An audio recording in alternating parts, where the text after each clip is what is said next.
It's Wes. Welcome to this video. Today I'm going to be talking about should I get rid of the Canon R5. Is it the right camera for me? You're a beautiful person and you're a good person, and if no one has told you that today, let me be the first person to tell you that. I'm filming this on Father's Day. It's my little gift to me. It's a little creative time. Happy Father's Day, everybody. Let's go. Hopefully this video is helpful to you. I've had this camera for about a year and I purchased it for client photography. That's my primary purpose. And when I talk about purchasing gear on this channel, I talk about use, price, and performance, or use, performance, and price. I always talk about price last. What are you gonna use it for? How does it perform for that use? And what are you paying for it? So it's been a year. Was this the right camera for me? I found that when I bought it, though I purchased it for client photography, and mainly I wanted the high resolution, the autofocus performance that Canon is known for, as well as the image quality and the color and the things that I had grown to love with the Canon EOS R. But I found I also used it for filmmaking. I made a documentary last fall.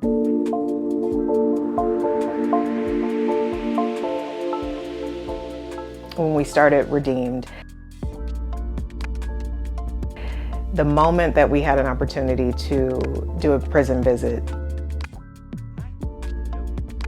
I wanted to attend.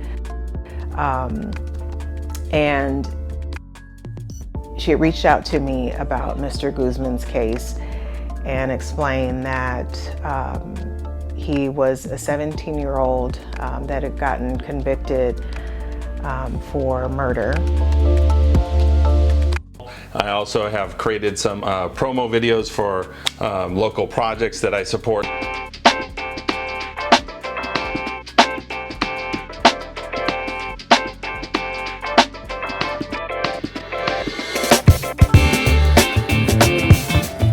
And so that's been another benefit. But first of all, we're going to talk about the use of client photography. This camera, the Canon R5, has never ever once failed me. It's always on when I'm talking about autofocus performance, eye tracking, subject tracking, even pets and vehicles and things like that.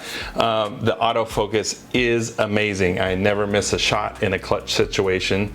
The second thing is the resolution. It satisfies every urge I have to pixel peep, and I would not probably think my clients are doing the same type of scrutiny of the images, but it satisfies every urge at 45 megapixels. It's amazing.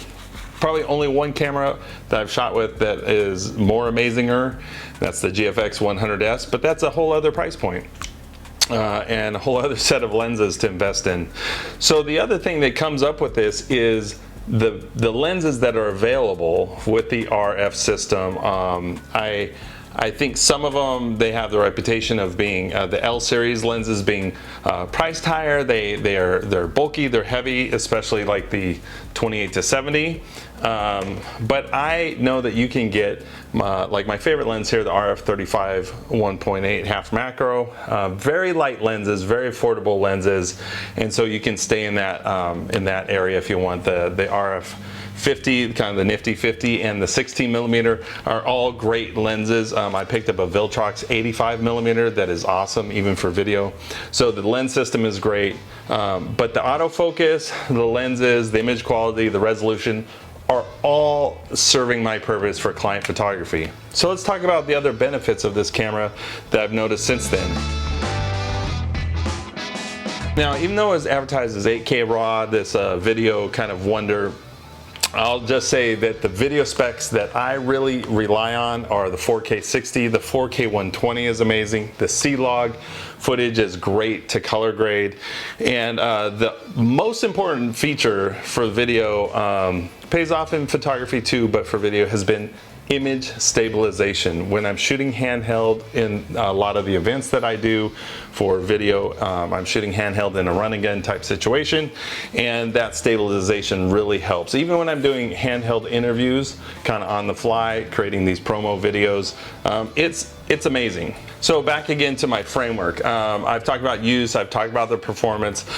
Price. Now, if I look back what I paid a year ago, $3,800, I do think the price was a bit too high.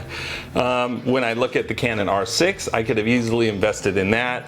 It has decent resolution, excellent video specs, and I don't think I would have been unhappy with that. So I think I paid a bit too much. $2,500 for my level of client work probably would have been just fine.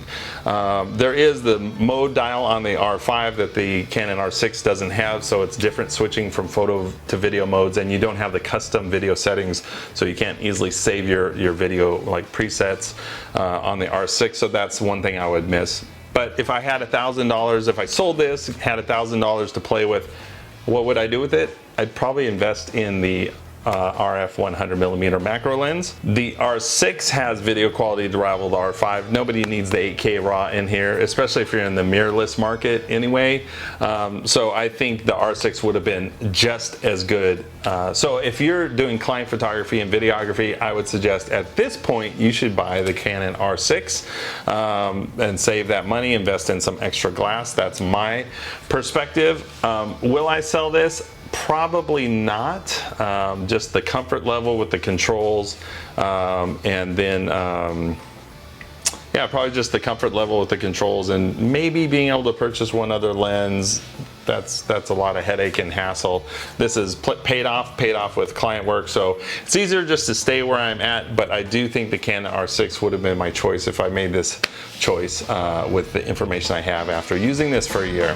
Thanks for watching this video. Thanks for hanging out. If this video is helpful for you, click like and subscribe. Leave me a comment. Let me know what you're shooting with and what do you do with your camera. What do you use it for? All right, we'll see you in the next video. Peace.